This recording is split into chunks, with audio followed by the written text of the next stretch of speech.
how the Spartans were doing in preparation for battle. Their report shocked the Persian king. The scouts had found the Spartans exercising naked and grooming each other's hair.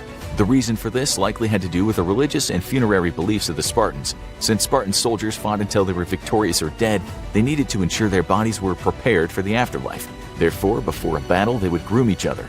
Another little-known fact about the way Spartans looked was that all Spartan men shaved their upper lip. Like most Greek men, they still let their beards grow long, but the upper lip was always shaved. 5 days after arriving in Thermopylae, Xerxes ordered his troops forward.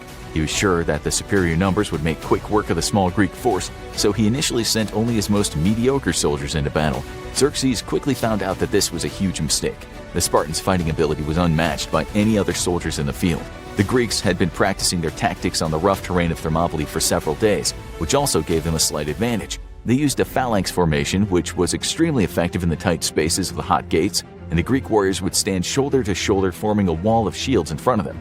Wave after wave of Persian soldiers crashed against the Greek line, but it did not break. The phalanx was so successful because the Greek shields were stronger than the Persian weapons, and their spears provided a further reach. The Persians were using short javelins and wicker shields. These definitely provided them an advantage in open field combat as they offered more mobility, but in the tight quarters of Thermopylae, these weapons were just not as effective against the heavily armed Spartans. It seemed that no matter what they did, the Persians couldn't get past the front line of the Greeks.